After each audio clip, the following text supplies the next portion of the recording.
Tonight, Elon Musk, on the heels of helping cause chaos in Congress that almost led to a government shutdown, he is now riling some German lawmakers by endorsing Germany's far-right political party in the upcoming election, posting on X, "Only the AfD can save Germany."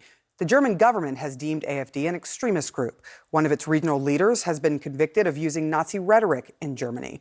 The party takes a hard line on immigration. They are anti-immigration. It comes as the U.S. federal government just narrowly avoided a shutdown. It was Musk who began the panic and helped blow up a bipartisan agreement that was about to pass. And while he's running the government, he's being criticized for neglecting his day job as Tesla's CEO. One of those critics is my next guest, Ross Gerber, president and CEO of Gerber Kawasaki and a longtime major Tesla investor. Ross, thank you so much for joining us. First, I want to get your reaction to that Musk endorsement that I just mentioned, Musk voicing support for Germany's AfD party, which has ties to neo-Nazi rhetoric. The AfD party, of course, tweeting out it's thrilled by this endorsement. What do you make of this? You know, my dad was in Germany in 1961 when the Berlin Wall went up, and my family fought in World War II, and I'm of Jewish descent, and I find it to be disgusting, to be honest. There's really no reason for it, and I don't understand how this needs to be part of his rhetoric when his job, in my perspective, is being CEO of Tesla. We mentioned that you are a major long-time Tesla investor. You hold more than $100 million in Tesla stock. You drive a Cybertruck, but you're here raising the alarm that Musk isn't really running his company. Based on what you know as an insider, how much focus is he putting on running the country instead? Well, it's his main focus right now. I mean, most people have said he hasn't left Mar-a-Lago since the election. So we know what he's focused on and where he's putting his energy. And unfortunately, it's not Tesla. It's just a really critical time in the company. He hires very competent people and gives them a lot of responsibility, which is his style. But this is just a time where Tesla really can't make a mistake, and they have critical things they need to solve, like full self-driving, new vehicle launches and such going into next year. And, if they don't succeed at this is going to be maybe a potentially really difficult time. So I would really love the CEO with a $100 billion pay package to be focused on the company he's supposed to be running. Do you think he's qualified to be playing this, so far, outsized role in government relations? Well, is Trump qualified? I mean, come on. So most of the people in government, are not that qualified. And Elon is a very, very competent person, and he's an excellent engineer and business person. And so I actually don't have any issues with him trying to improve the United States government from that perspective. But as a Tesla shareholder, it doesn't serve my interests per se as a shareholder. The American people seem to trust that Trump is qualified at this point. They put him back in office. Is there, from what you're saying here, is there a point at which you start looking at whether or not you want to be a major investor or take your money out from Tesla?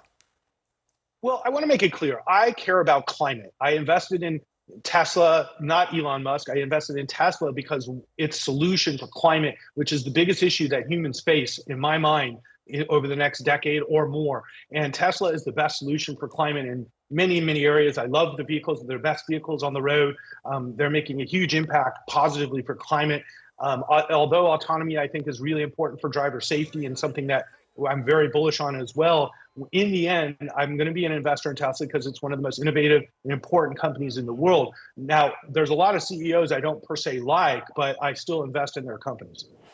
I do want to ask you, sort of go back to AfD. What disturbs you the most about Musk jumping in here? Some, German legislators feel like he's meddling. The AfD very happy about this. But what is your biggest concern, and what do you think his end game is?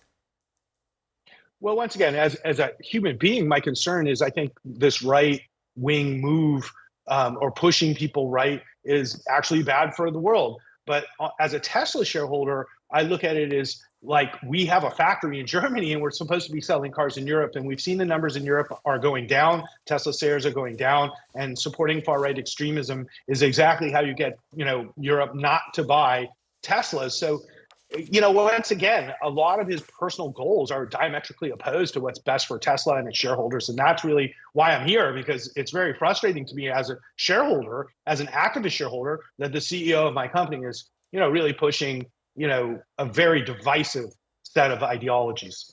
As Congress avoids a shutdown just before the deadline, one thing that's not in tonight's bill, any mention of killing the debt ceiling.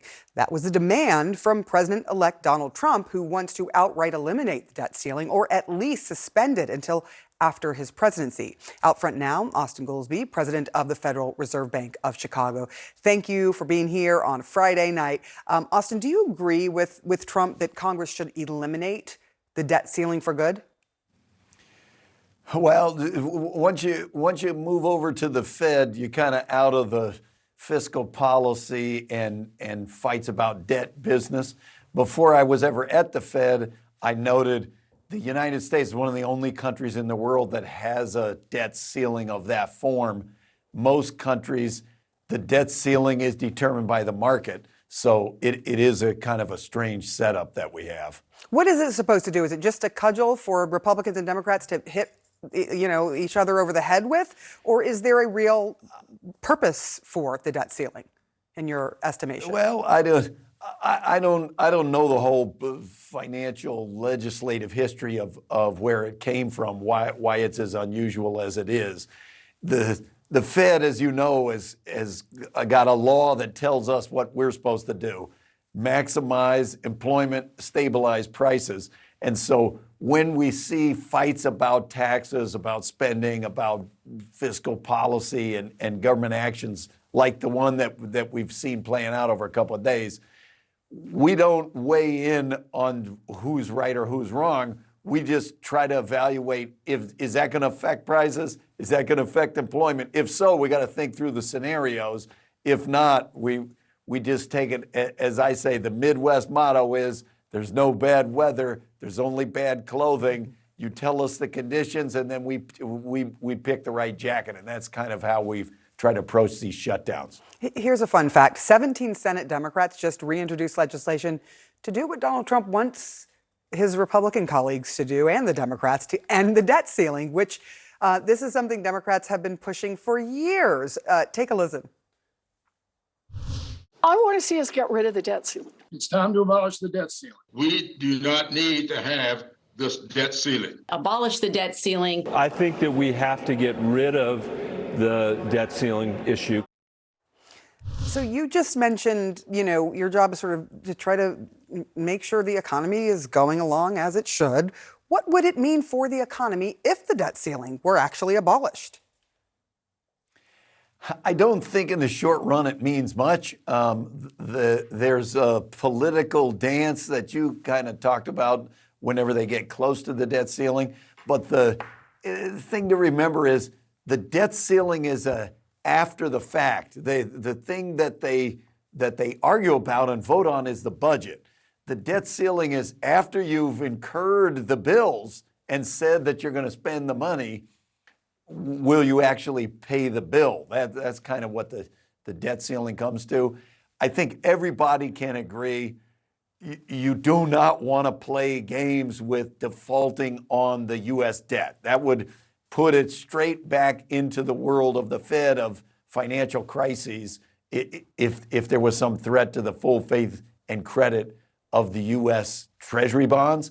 But if they're going to fight about the budget, all power to them. That's the purview of Congress and the president, and they'll have to figure out what the priorities are going forward. It is highly possible, likely, that the debt ceiling fight will end up coming up again in March. When the current bill expires. So I'm curious, the chaos in Congress, how much does that affect markets and affect you and your concern for the country? Well, you've seen in the past that fights about government shutdowns and fights about debt ceiling and things like that can definitely have a pretty serious impact on consumer confidence in a short period of time. When the government shuts down, those have been some of the largest drops in consumer confidence on record. Bigger than 9/11, bigger than some other major economic events. If that affects people's behavior, then over at the Fed, where, like I say, the law tells us we got to maximize employment, stabilize prices. If you start to see consumer spending dropping because people are nervous. We got to take that into account. We got to think through those scenarios. And likewise, the financial aspect of government shutdowns, if they're long and extended, that they could affect the overall economy, or short-run fights about the debt ceiling where there's going to be some question about can we make payments, then we got to think about that too. I mean, these are just the realities that we have to think about without judgment. Like I say, Congress can choose whatever tax policy, debt policy, spending that they want. That's not the Fed's business, but it's the Fed business to just try to keep the economy going.